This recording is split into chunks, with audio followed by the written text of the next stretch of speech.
성령의 임재, 교회의 시작이라고 하는 제목으로 말씀을 나누겠습니다. 예수께서 십자가에 달려서 돌아가시고 또 부활하시던 그때 즈음에, 그때가 유대인의 절기로는 유월절이라고 있습니다. 유월절이라는 절기 때인데요. 유대인들은 유월절부터 50일을 계산해서 50일이 지난 날을 오순절, 순이 열흘이잖아요. 우리 초순, 중순, 하순 이렇게 뭐 사순절 이렇게 할 때 순이 열흘이니까 6월절로부터 50일이 지난 날을 오순절이라고 합니다.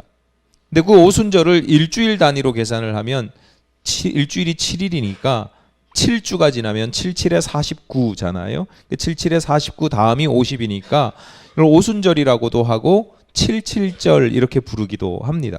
성경에 보면 오순절도 나오고 77절도 나오고 다 같은 얘기예요. 그런데 이 구약 시대의 오순절이나 77절은 이게 어느 시기하고 맞물리냐면 이제 밀을 막 수확해서 밀을 이제 막 처음 수확하기 시작하는 때예요. 그래서 첫 수확한 밀로 떡을 만들어서 이제 하나님께 제사를 지내면서 예배를 드리면서 이렇게 보내는 절기이기 때문에 이걸 또 초실절이라고도 해요.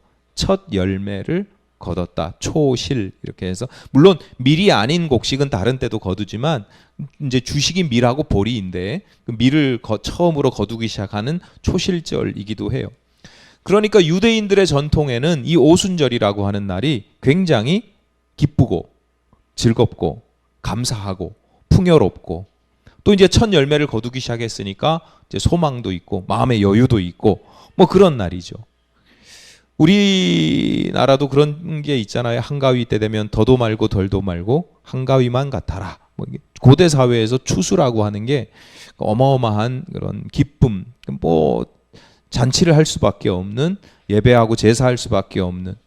여러분 요즘도 그렇잖아요. 한 달에 한 번 월급 받는 날이면 그래도 마음에 여유가 조금 평소보다는 생긴단 말이에요. 그런데 6개월에 한 번 이게 딱 6개월치가 한 번에 6개월 동안 마음 졸이고 이게 이게 식량이 떨어지면 곡식이 떨어지면 어떡하나 이러다가 6개월 만에 이제 막 첫 열매를 거두게 되니까 이게 얼마나 마음이 즐겁고 행복하고 여유가 있겠어요. 오늘 본문 1절이 이렇게 시작합니다. 오순절 날이 이미 이르매. 방금 말씀드린 그 오순절입니다. 대부분의 유대인들이 추수도 하기 시작하고 그래서 잔치와 오순절 이제 오순절 절기 예배가 있거든요. 절기 지킨단 말이에요. 그 오순절 잔치와 예배도 준비하면서 그 마음이 좀 들뜨기도 하고 즐겁기도 하고 행복한 때예요. 예루살렘뿐만 아니라 이스라엘 전역에서 심지어 해외에 있는 유대인들이 그 오순절 절기를 지키기 위해서 막 예루살렘으로 찾아와서 사람들이 막 모이기 시작하는 일종의 페스티벌 같은 뭐 그런 축제와 같은 그런 전국에서뿐만 아니라 외국에서도 사람들이 모여오는 뭐 그런 때였다는 거죠. 1절 후반부입니다. 그들이 다 같이 한 곳에 모였더니, 그들이라고 하는 것은 그런 와중에 예수를 따르던 사람들 중에 일부입니다. 예수께서 세상을 구원하실 메시아라고 따랐는데 어느 날 갑자기 예수께서 십자가에 달려 돌아가시거든요. 예수를 따르던 사람들 중에서는 아주 매우 극소수만 예수께서 십자가에 달려 돌아가시겠다는 걸 극소수만 눈치를 채고 있었고, 대부분의 제자들, 대부분의 따르던 무리들에게는 예수를 따르던 사람들이었는데도 예수께서 십자가에 달려 돌아가시는 일이 매우 충격적인 사건이었습니다. 왜냐하면 그들이 믿고 따르던 예수는 자기들이 어떻게 생각을 했냐면 지금 이 헤롯 정부, 우리를 탄압하고 괴롭히고 억압하는 이 헤롯 정부와 그리고 그 헤롯 정부의 뒷배가 되어주는 로마 제국의 질서를 전복하고 새로운 왕국을 건설하실 분이다 라는 기대와 소망을 가지고 예수를 따랐단 말이에요. 자신의 고향이자 삶의 터전인 저 이스라엘 북쪽의 갈릴리에서 그 고향을 떠나서 왕궁과 성전이 있는 수도 예루살렘까지 예수를 따라온 이유이기도 해요. 여러분 같으면 미쳤습니까? 고향 친척 아비집을 떠나서 함부로 그냥 따라다니진 않는단 말이에요. 그런데 너무나 쉽게 마치 자원하듯 예수께서 십자가의 처형을 당하시는 거예요. 예수께서 당신의 생명을 걸었지만 예수를 따르던 사람들 입장에서도 목적이나 이유가 달랐지만 또 어떤 면에서는 자신의 삶의 전부를 걸었던 상황이에요. 근데 예수께서 자기가 따르던 새로운 왕이라고 생각했던 그 예수께서 어느 날 갑자기 십자가에 달려 돌아가시거든요. 어떻게 할 수가 없는 거죠. 어찌할 줄 모르는 거예요. 그런데 다행인지 불행인지 예수께서 사흘 만에 부활하셨어요. 그리고 부활하신 예수께서 그들과 열흘 동안 함께 하시면서 사실은 이런 거야 라고 보다 구체적으로 하나님의 구원의 계획과 섭리를 가르쳐 주십니다. 자신들이 기대했던, 소망했던, 의지했던 그 메시아의 모습이 아니었기 때문에 떠날 사람들은 떠나가고, 그 예수 부활하시고 나서 승천하시기 전까지 예수께서 들려주신 그 가르침을 듣고, 아 그래, 우리가 믿고 따를 예수 그리스도로구나 확신하던 사람들은 남아서 예수님의 가르침을 끝까지 믿고 따르기로 결심을 하게 됩니다. 그 남은 사람들이 예수님께서 부활 후 50일이 되는 날, 오순절 날 어느 한 곳에 모여 있었어요. 오순절을 막 즐기고 준비하는 그 유대인들과는 달리 골방 한 곳에 숨어서 조용히 간절한 마음으로 기도하고 있었다라고 하는 게 오늘 본문 1절의 내용이에요. 왜 그렇게 기도하고 있었느냐? 이유가 있겠죠. 예수께서 다소 특이한 요구를 하셨기 때문입니다. 예고라고 할 수도 있고 명령이라고도 할 수 있어요. 사도행전 오늘 본문은 2장이고 1장 4절에서 5절입니다. 사도와 함께 모이사 그들에게 분부하여 이르시되 예루살렘을 떠나지 말고 내게서 들은 바 아버지께서 약속하신 것을 기다리라. 요한은 물로 세례를 베풀었으나 너희는 몇 날이 못 되어 성령으로 세례를 받으리라 하셨느니라. 예수께서 공생의 기간, 십자가에 달려 돌아가시기 전에도 제자들에게 종종 하셨던 말씀이긴 한데, 보혜사 성령께서 너희에게 임하실 때까지 기다려라. 그런데 부활하시고 나서 하시는 말씀은 이제 곧 임하실 건데 예루살렘을 떠나지도 말아라. 예루살렘을 떠나지 말고 그 자리에서 기다려라. 좀 더 구체적이긴 한데 한 가지 여전히 덜 구체적인 건 언제까지 기다리라는 말씀은 안 하셨어요. 며칠이 못 되어 올 거야 라고 하는 이야기는 하지만 언제까지 기다리면, 얼만큼 기다리면 될 거야. 그러니까 제자들 입장에서는, 무리들 입장에서는 마냥 기다려야 되는 거예요. 약속은 하셨으니까. 오늘 본문에서 오순절 날이 이미 이르매라고 시작되었지만 예수님께서 야, 너 한 40일쯤 기다리면 오순절이 될 거니까 그때쯤 임할 거야 이렇게 말씀하신 게 아니에요. 그냥 마냥 기다리다 보니까 40일쯤이 지나고 심지어 벌써 6월절의 다음 절기인 오순절까지 이르게 된 겁니다. 게다가 시간의 문제만 있는 게 아니라 거기가 객지예요, 객지. 대부분의 그 다락방에서 골방에서 기도하던 예수님의 제자들 입장에서는 그 예루살렘 그 다락방이, 골방이 객지예요. 시골 촌동네 사람들이 서울 한복판에 와서 머물고 있는 것과 마찬가지, 숨어 지내고 있는 것과 마찬가지. 40일 동안이나.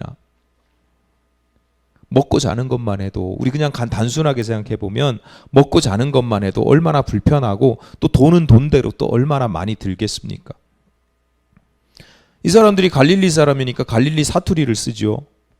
여러분 이북 사람들이 와서 사투리 쓰면 금방 알아채잖아요.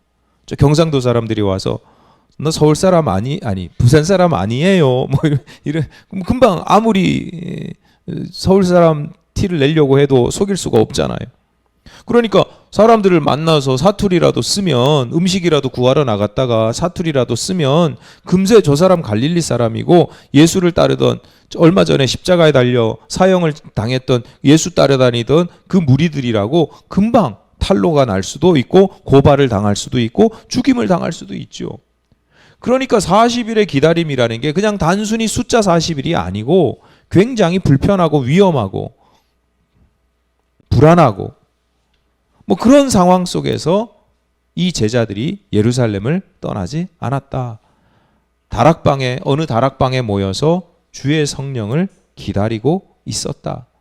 간절히 사모하는 마음으로 기다리고 기도하고 있었다. 왜? 도대체 왜? 기독교인에게, 성도에게 굉장히 중요한 건데 약속이 있었기 때문이에요. 우리는 약속을 믿는 사람들이거든요. 그래서 구약, 신약 뭐 이런 표현을 쓰잖아요. 그게 다 약자가 약속, 계약 이런 뜻이거든요. 약속이 있었기 때문이고 그들이 기다릴 수 있었던 건 약속이 있었기 때문이고 약속을 믿었기 때문이고 그 약속을 지켜야 했기 때문이에요. 그런데 더 중요한, 무엇보다 중요한 것, 그들에게 그 약속이라는 게 매우 아주 중요한 약속이었다는 거죠. 여러분 그렇잖아요. 약속이 2개, 3개 겹쳐. 그러면 선약을 따를 수도 있고 먼저 한 약속을 따를 수도 있지만 중요한 약속을 따르는 거예요. 장례식과 결혼식이 동시에 나면 어딜 가요? 장례식을 가는 이유가 뭐예요? 그게 중요하기 때문에. 그러니까 중요한 약속은 지키는 거예요. 중요한 약속일수록 지킬 수밖에 없는 거예요. 세상 모든 사람들이 추수의 즐거움에 빠져 있습니다. 축제와 예배를 준비하느라고 막 분주합니다. 그런데 제자들에게는요, 훨씬 더 중요한 일이 있었던 거예요. 성령의 임재를 사모하는 것이고 기다리는 일이고 경험하는 일이에요. 그런데 앞서 말씀드렸듯이 그 상황이 매우 불편하고 위험하고 불안한, 어쩌면 그런 생각도 들었을 거예요. 모두가 다 같이 성령의 사모함을, 성령의 임재를 막 사모하고 기다리면 다 같이 그러면 그럴 수 있어. 그런데 온 동네, 온 마을, 온 도시가 다 그냥 오순절 축제를 즐기느라고 막 여념이 없는데 그 가운데 일부 숨어가지고 이렇게 있을 때 그 사람들도 다 유대인이거든요. 내가 여기서도 지금 도대체 뭐 하고 있나 이런 자괴감도 들지 않겠어요? 나 지금 뭐 하고 있는 거지? 내가 지금 잘 살아가고 있는 게 맞나? 내가 지금 하고 있는 게 맞아? 이런 생각 안 들겠어요? 세상은 세상의 질서대로 막 분주하게 막 돌아가는데 그런 세상 한복판에서 조용히 하나님의 때를 기다리고 하나님의 뜻을 기다리고 하나님의 능력과 약속을 구합니다. 왜? 그것이 가장 중요하기 때문에. 여러분, 오늘날 성도들이 가지는 중요한 정체성, 교회가 가지는 중요한 정체성 중에 하나가 바로 이겁니다. 여러분, 세상이 얼마나 분주합니까? 바깥으로 나가면 지금 여러분이 세상 사람들뿐만 아니라 여러분이 지금 바깥에서 할 일들이 얼마나 많아요. 따지고 보면. 세상대로 막 정신없이 막 돌아간단 말이에요. 그런데 여러분 그 자리에 있지 아니하고 그것에 마음 빼앗기지 아니하고 하나님의 중요한 약속, 하나님의 약속을 기다리면서 한 곳에 골방 같은, 다락방 같은 곳에 모여서 기도하고 예배하고 실제로 하나님의 뜻을 구하고 하나님의 능력을 구하는 것, 그것이 정말로 중요하다고 믿기 때문에, 생각하기 때문에, 기대하기 때문에 그게 교회고 그게 성도의 모습인 거예요. 여러분 잘 아시는 겁니다. 근데 그냥 모이는 것만 아니라 모여서 뭘 구해야 돼요? 하나님의 약속을 구하고 성령의 임재를 간구할 수 있는 그런 성도들로 살아가시기를 바랍니다. 오늘 성령 강림 주일입니다. 예수께서 약속하신 성령께서 강림하셨습니다. 그게 오늘 본문의 내용입니다. 그래서 오늘 본문의 내용을 가지고 성령 강림 주일이라고 지켜요. 그런데 따지고 보면 성령께서 강림하신 사건이, 오늘 본문의 사건이 유일한 사건도 아니고 최초의 사건도 아니에요. 구약의 예언서에도 보면 종종 예언자들에게 성령이 임하시는 그런 모습들을 기록하고 있고요. 예수만 하더라도 예수께서 공생애를 시작하시기 전에 요단강에서 요한에게 세례를 받으실 때 성령이 비둘기처럼 임하시는 사건을 기록하고 있습니다. 그것도 중요한 사건이잖아요. 공생애 마찬가지로 공생애를 시작하시기 전에 예수께서 광야에서 40일간 시험을 받으시는데, 광야에서 금식하고 시험을 받으시는데, 그때도 예수께서 광야에 가신 이유를 성경에서 뭐라고 이야기하냐면 성령께서 그 예수를 이끄셨다. 또 마가복음에서는 몰아내셨다. 이렇게 표현을 하거든요. 그런데 왜 성경에 수많은 성령의 강림의 사건들이 분명히 있는데 왜 오늘 본문의 이 사건을 가지고 성령 강림절로 지키고 있는가? 여러 가지 이유가 있겠지만 그 중에 하나는 이 사건, 성령 강림 사건으로 말미암아 오늘날의 교회가 시작되었기 때문입니다. 그래서 오늘 설교 제목이 성령의 임재, 교회의 시작.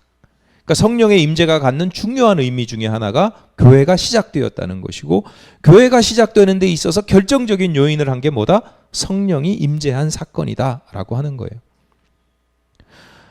교회가 가지는 중요한 정체성을 이런 점에서 우리가 헤아릴 수 있습니다. 교회는 뭐예요? 교회가 어떤 곳이에요? 교회를 우리가 다양한 방식으로 설명할 수 있거든요. 예를 들어서 교회는 예배하는 곳이고, 기도하고, 선교하고, 봉사하고, 교제하는 거 다 맞아요. 그런데 이게 온전한 설명은 아닐 수 있어요. 그러니까 쉽게 말해서 예수께서 공생애 기간에 제자들과 함께 하셨잖아요. 예수 공동체가 있었단 말이에요. 그래서 제가 그걸 구별해서 예수 공동체 이렇게 자꾸 표현을 하는데, 예수 공동체에서도요, 제자들이 예수를 따라다니면서 말씀을 배우고요, 기도하고요, 선교하고요, 봉사하고 교제했어요. 그런데 그 공동체를 그냥 예수 공동체라고 부르지 우리가 그걸 교회다 이렇게 표현하진 않는단 말이에요. 물론 교회의 모델이긴 하지, 모델이 될 수는 있지만 그걸 교회라고 표현하진 않아요. 교회가 교회인 이유, 중요한 이유 중에 하나는 성령께서 강림하시고 내주하시고 주장하시기 때문이에요. 다시 말씀드리지만 교회에서 예배하고 선교하고 기도하고 봉사하고 교제할 수 있어요. 근데 그게 그런 곳을 교회라고 하는 이유는, 왜 교회라고 하냐면 성령께서 그렇게 이끄시기 때문에, 성령께서 그렇게 하도록 우리에게 능력을 주시고 그 가운데 성령께서 역동적으로 역사하시기 때문에, 성령의 역사와 성령의 인도와 성령의 가르침 안에서 우리가 교제하고 선교하고 예배하는 것이기 때문에 우리 예배할 수 있어요. 근데 이 시간 성령의 임재가 없잖아요. 교회의 예배가 아닌 거예요. 로마서 8장 9절입니다. 만일 너희 속에 하나님의 영이 거하시면 너희가 육신에 있지 아니하고 영에 있나니 누구든지 그리스도의 영이 없으면 그리스도의 사람이 아니라. 바울이 성령을 하나님의 영 또는 그리스도의 영이라고 표현하면서 그리스도의 영이 없으면 그리스도의 사람이 아니라 이렇게 말씀을 합니다. 그러니까 성도가 성도되는 것에서 가장 중요한 게 뭐냐면 나 성도에게 그리스도의 영이 있어야 된다는 거예요. 성령이 있어야 된다는 거예요. 성령이 있는 교우들이, 그리스도인들이, 그리스도의 사람들이 모인 곳이 교회인 거예요.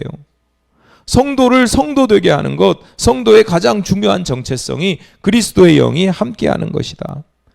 그러니까 그렇기 때문에 예수께서 승천하시면서 아주 간곡하게 강력하게 말씀하신 요구가 예루살렘을 절대로 떠나지 말고 성령, 보혜사 성령의 강림을, 임재를 기다려야 된다라고 그렇게 강조하신 이유가 거기에 있는 겁니다.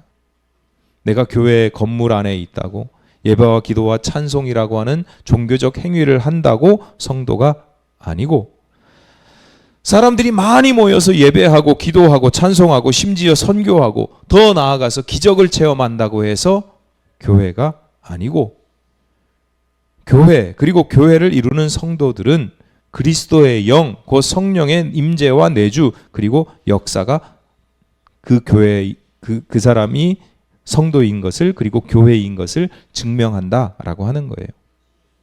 그러니까 여러분, 우리가 성도라면, 우리가 그리스도의 참된 몸된 교회라면 가장 먼저는 내가 교회이기 위해서, 내가 성도답기 위해서 뭐가 중요한지를 알아야 되고, 그리고 그 중요한 것을 알았다면 그것을 사모하고 구할 줄 알아야 되는 겁니다. 여러분, 세상의 질서도 그렇잖아요. 많은 사람들이요, 자기가 꾸는 꿈이 있어요. 그리고 그 꿈을 꾸고 그 꿈을 이루기 위해서 얼마나 애를 쓰는지 몰라요. 심지어 경쟁률이 10대 1, 100대 1, 1000대 1인데요. 막 도전을 해요. 그래서 제가 그런 모습 보면 참 한편으로는 존경스럽기도 하고 한편으로는 도무지 제가 볼 때는 이해할 수가 없어요. 저는 1000대 1이면 도전 안 할 것 같아요. 100대 1만 해도 10대 1만 해도 도전 안 할 것 같아요. 헛수고 할 거니까. 그런데 그거 도전하는 사람들이 있어요. 얼마 전에 무슨 글을 읽었는데 이제 의사로서 이제 은퇴하시는 분이 과거 자기 이야기를 하는데요. 가난하던 시절에 고학하면서 시골에서 와가지고 고학하면서 의학 공부를 힘들게 했다. 뭐 그런 내용을 읽는데 몇 끼니 밥을 차려 먹는 것도 힘들어가지고 그 냉동 주먹밥을 만들어가지고요. 그 비닐에 싸가지고 그것을 냉동실에 얼려놓고 하나씩 녹여가면서 먹었대요. 일주일치를 만들어 놓고 녹여가면서 시골에서 보내온 김치 하나 가지고 그렇게 공부를 했다는 거예요. 그렇게 몇 년을 공부했대요. 왜 그래요? 꿈이 있으니까. 자기 인생에서 정말 중요하게 여기는 꿈이 있으니까, 목표가 있으니까 그 다른 건 모든 걸 다 희생하고 포기하더라도 그 꿈과 목표, 중요한 것을 향해서 나아가는 거예요. 그런데 이분의 꿈과 목표가 단지 의사가 되는 것만은 아니었어요. 시골에서 부모님은 학교도 안 보내려고 그랬는데 이 아이를 눈여겨본 시골의 선생님이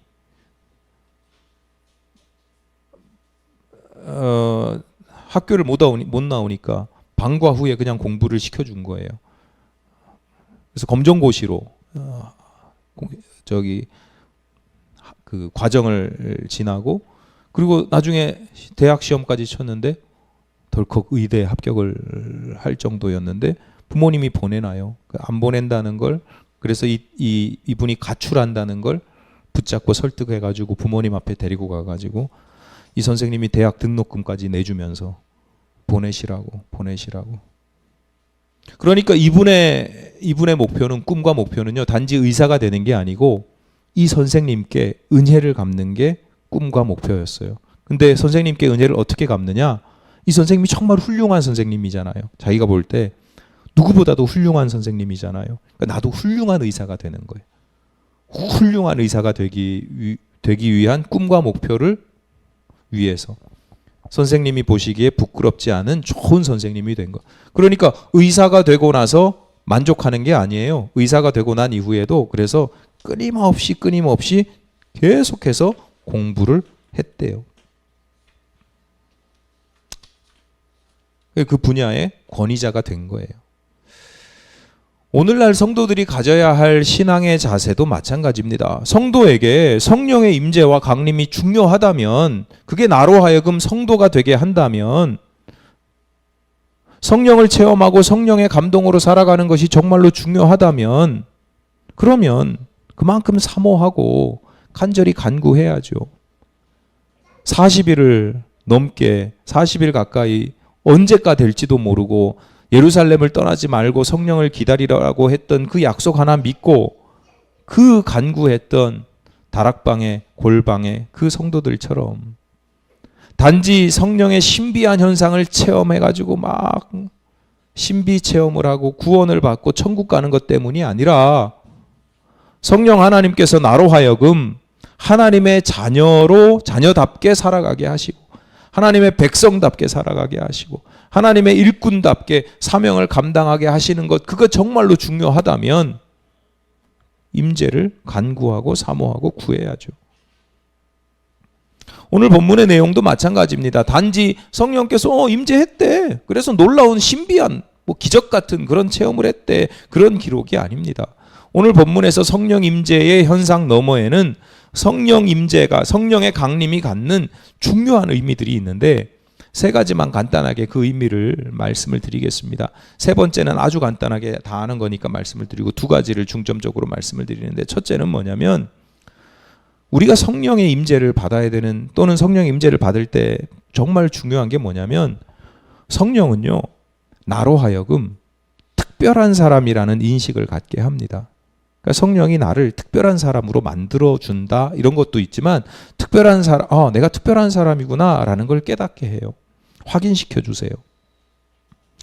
성령의 임재, 또는 하나님께서 우리에게 임하셨다라고 하는 개념이 오늘날 우리들에게는 매우 익숙한 개념이에요. 하도 많이 듣고, 오늘 본문의 성령 임재 그 사건도 우리가 성경을 통해서 보고, 또 실제로 기도하다가 또는 말씀을 읽다가 듣다가 성령이 임재한 것 같아, 그런 감동의 체험들이 오늘날에도 있기 때문이죠.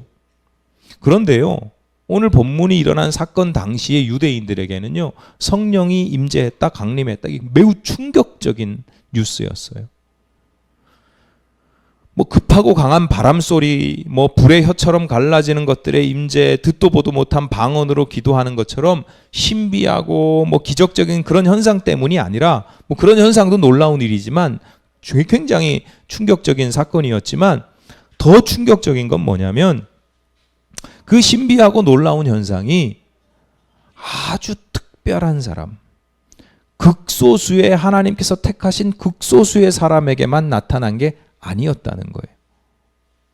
구약시대의 성령의 임재 사건을 보시면요, 아주 특별한 사람 하나 골라가지고 하나님께서 딱, 그러니까 유대인들에게는 그런 개념이 있는 거예요. 성령의 임재라고 하는 건 정말 특별한 사람에게만 나타나는 매우 희귀한 현상이란 말이에요. 근데 다락방, 오늘 본문의 사건은 달라요. 그런 현상이 매우 특별한 사람, 아주 특별한 사람들이 아니라 그 방에 있던 모든 사람들, 평범한 사람들, 그들 모두에게 임하셨기 때문이에요. 평범한 사람인데, 저 사람 갈릴리 촌사람들인데, 그런데 그 사람들에게 성령의 임재가 일어난 거예요. 본문 3절입니다. 마치 불의 혀처럼 갈라지는 것들이 그들에게 보여 각 사람 위에 하나씩 임하여 있더니, 그런데요, 그 성령이 모든 사람에게 임하셨는데, 모든 사람에게 임하시면서 동시에 각 사람 위에 하나씩 임하여 있었다. 다락방에 있던 120명의 성도들에게 다 성령이 임하셨는데, 그런데 단체로 임한 게 아니에요. 무리로 임한 게 아니에요. 각 사람 한 사람에게 각각 임하셨다는 거예요.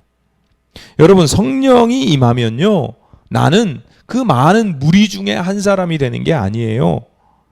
성령이 임하면요, 어떤 현상이 나타나느냐? 하나님과 1대1의 관계가 형성이 돼요. 아니, 하나님이 직접 만나 주시니까. 하나님이 각 사람에게 단독자로 1대1로 만나 주신다라고 하는 것, 여러 가지 의미가 있지만 그 중에서 가장 우선되는 게 뭐예요? 하나님께서 나를 특별하게 여기신다는 거예요.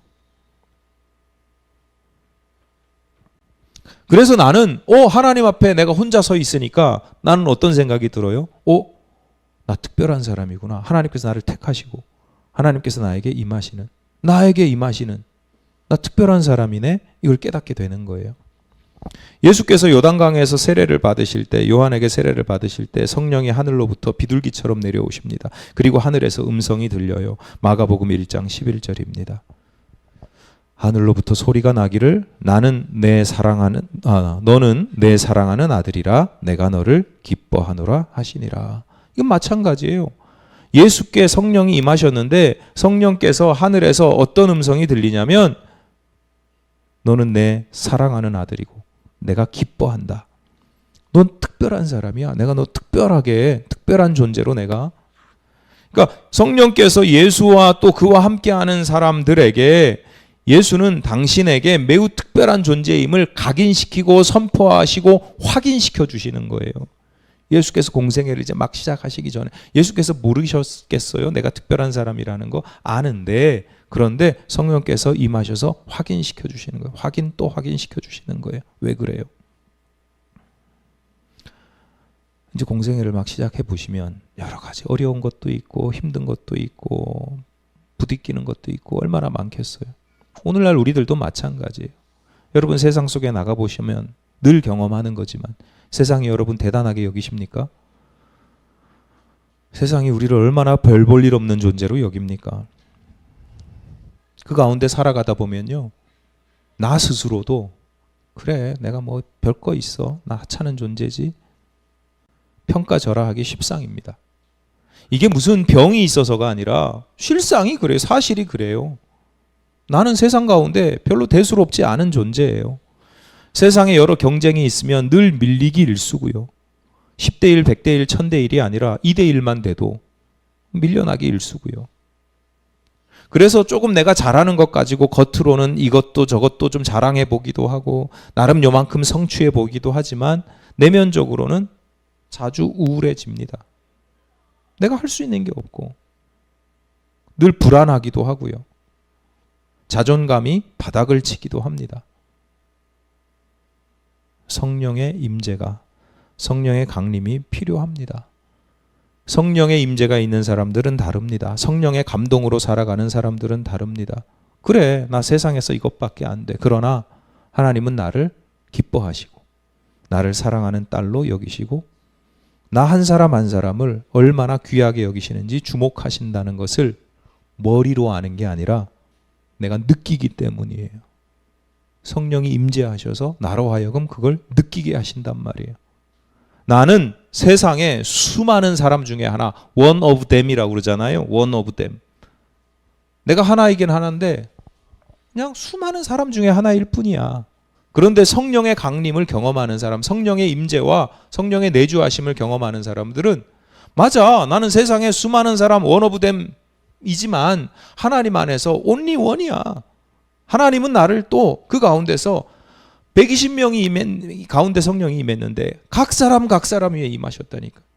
나를 그 가운데 only one, 너 하나를 주목하시고 그 가운데 역사하신다라고 하는 겁니다. 하나님 안에서는 내가 이름 없는 누군가, 이름 모를 누군가가 아니고 하나님이 나를 기억하시고 주목하시고 기뻐하시고 사랑하신다. 내가 하나님 안에서 내가 바로 그 한 사람이구나. 그걸 깨닫는 것도 깨닫는 거지만요, 그걸 누리게 하시는 게 그게 성령의 임재입니다. 얼마나 중요해요. 여러분 인생에 정말 중요한 일입니다. 성령의 임재를 사모하시기를 바라고 누리시기를 바랍니다. 또 한 가지, 성령의 임재가 가지는 중요한 의미 또 한 가지는 성령께서 나를 이끄신다는 거예요. 본문 4절입니다. 그들이 다 성령의 충만함을 받고 성령이 말하게 하심을 따라 다른 언어들로 말하기를 시작하니라.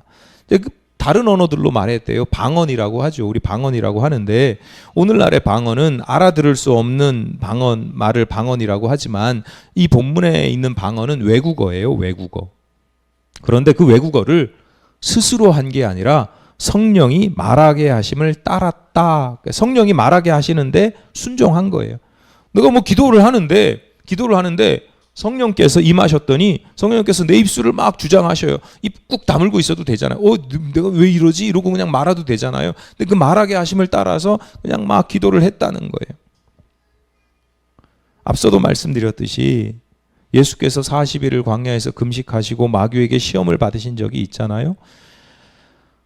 예수께서 광야로 나가신 이유를 마태복음에서는 성령에 이끌리셨다 이렇게 표현을 하고 마가복음에서는 성령께서 몰아내셨다 이렇게 표현을 한단 말이에요. 몰아내시면 안 가면 되잖아. 이끄셔도 안 가면 되잖아요. 그런데 따라가고 몰려가신 거예요. 여러분 누군가가 나를 통제하고 강제하고 막 시키고 이러는 거 좋으세요? 싫으세요? 예, 저는 참 싫어하는 편이에요. 이렇게 하니까 좀 해보자 그러면 이해가 되면 되는데 막 일단 시켜 그러면 일단 기분부터 상해요. 그러니까 누가 뭘 시킬 때 마냥 좋기만 한 사람은 거의 없습니다. 그러니까 이왕이면 자발적으로 하는 게 바람직하죠. 그런데 삶이라는 게 그런가요? 때때로는 우리가 억지로 그 강제에 따라야 할 때가 있잖아요. 시킬 때마다 기분 나쁘다고, 상사가 일 시키는데 기분 나쁘다고 기분 나빠서 못하겠어 이럴 수는 없잖아요. 그러니까 우리가 강제에 따라서 일을 할 때도 있어요. 뭔가를 할 때도 있어요. 주로 벌 받지 않으려고 개겼다가 혼나니까 피해 당하고 잘리니까, 또는 시켰는데 그 시키는 일이 나한테 보상을 주니까 뭐 그렇게 할 수도 있어요. 그리고 또 한 가지, 누군가가 시킬 때 거기에 따르는 중요한 이유가 있어요.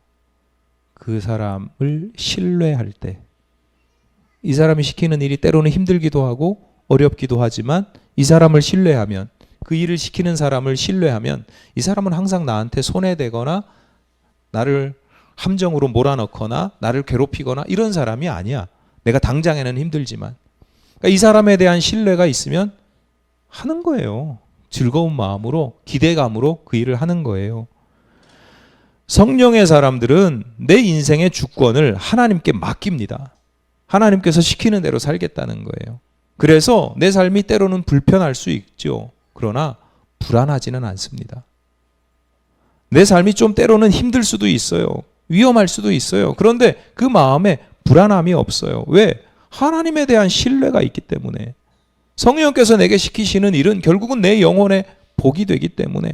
그래서 가라는 대로 가고 말하는 대로 말하면 그럼 평안합니다. 성숙한 성도들은요, 언제가 불편하냐면 시키는데 못할 때. 야, 좀 용서해 그러는데 도저히 못하겠어요. 뭐 이럴 때가 불편한 거지. 용서해, 속에서 부글부글 끓는데 용서하고 그래 내가 사랑한다 그렇게 말할 수 있으면 그게 평안한 거예요.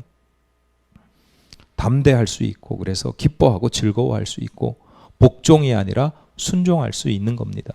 그러니까 성령의 임재를 받는 사람은 성령의 인도하심을, 이끄심을 받는 현상이 나타나고, 그래서 나 괴로워 힘들어 이게 아니라 때로는 불편하고 어려울 수도 있지만 그 가운데 평안하고 담대하고 즐겁게 그 길을 갈 수 있다라고 하는 겁니다. 세 번째, 이건 빼놓을 수 없어서 잠깐 말씀드립니다. 성령의 임재가 나타나면, 성령의 임재를 경험하면 나타나는 것, 성령이 나에게 능력을 주신다는 거죠. 그러니까 성령 받은 이들이 다른 언어들로 말을 하게 된 이유가 그 언어들로 하여금 외국에서 온 유대인들, 그 외국어에 익숙한 유대인들에게 복음이 전파되는 겁니다. 교회의 중요한 역할 중에 하나가 선교이고 전도잖아요. 성령 하나님께서 그 선교와 전도의 능력을, 다른 언어를 말하게 하심으로써 그 능력을 부어주시고 또 보여주신 거죠. 성령 하나님께서 임재하시는 이유, 나에게 능력을 주시는 이유는, 야, 저 사람 외국어 공부도 안 했는데 제2외국어, 제3외국어 저렇게 잘하네, 기가 막히네, 신기하네, 놀랍네, 신기한 현상을 보여주시기 위한 게 아니라, 성도들이 내 지식과 내 능력으로는 하나님의 일들 감당하기 어려우니까 하나님의 능력으로 살아가면서 하나님께서 맡겨주신 사명들을 감당하게 하시는 거죠. 그래서 다른 언어로 말하는 것뿐만 아니라 성령 하나님께서, 성령이 임하시면 전에 없던 지혜도 생기고요. 아주 사소했던 은사가 막 개발이 되고, 은사가 막 풍성하게 또 풍성하게 늘어나기도 하고, 그래서 나로 하여금 예전에는 꿈도 꾸지 못했던 거룩한 삶을 살게 하시고, 경건하고 의롭고 바르게 살아가게 하시는 그 능력을 하나님께서 주신단 말이에요. 그러니까 외국어 막 하고 방언 막 하고 이거 못 하셔도 돼요. 근데 성령 하나님께서 내게 능력을 주셔서 나로 하여금 경건하고 거룩하고 사명을 감당하는 삶을 살게 하신다. 그 능력을 내가 하나님으로부터 받는다. 그게 중요한 거죠. 나아가서 영혼을 구원하고 영혼을 인도하고 생명을 구원하는 내 힘이 아닌 하나님의 능력으로 감당하게 하신다라고 하는 겁니다. 말씀을 정리하겠습니다. 교회는 성령의 강림으로 말미암아 시작되었습니다. 오늘 내가 진정한 성도라면, 우리가 모인 교회가 진짜 교회라면 우리 안에 성령의 임재와 내주하심이 나타나야 합니다. 신비한 현상이나 놀라운 기적이 아닙니다. 성령 하나님과의 인격적인 만남과 교제, 1대1의 인격적인 만남과 교제. 120명이 모여 있어서 막 그 가운데 막 집단으로 우리가 막 무슨 부흥에 참석해서 그때 성령이 임하는 게 아니에요. 그게 중요한 게 아니에요. 내가 하나님 앞에 그냥 혼자 조용히 기도하고 말씀 하나 읽는데 그 사람 하나에게 인격적으로 임재하는 그 성령의 임재와 교제, 인격적인 만남과 교제, 그리고 성령의 이끄심, 내가 느끼는 거죠. 이렇게 해라, 저렇게 살아라, 이때는 이렇게 해야지 라고 하는 이끄심을 느끼고 그 가운데 내가 순종하는 것. 그리고 하나님의 능력과 그 능력으로 말미암아 아주 작은 일이라도 사명을 감당해내는 일들이 나타나는 것. 인격적인 만남과 교제, 이끄심과 순종, 그리고 하나님께서 주시는 능력으로 하나님의 사명을 감당해내는 일들. 그 일들이 나타나는 게 성령의 임재와 내주가 나타나는 교회이고 성도라고 하는 겁니다. 일찍이 선지자들이 예고했고 예수께서 약속하셨던 그 성령을 오늘 내 삶의 자리에서도 경험하시기를 바라는데, 내가 성도로서 이게 정말 중요한 거구나, 무엇보다도 중요하고 우선적인 요소로 여기고 사모하고 간구하실 때 하나님께서 충만하게 부어주시는 성령의 역사를 체험하게 되시기를 간절히 바랍니다.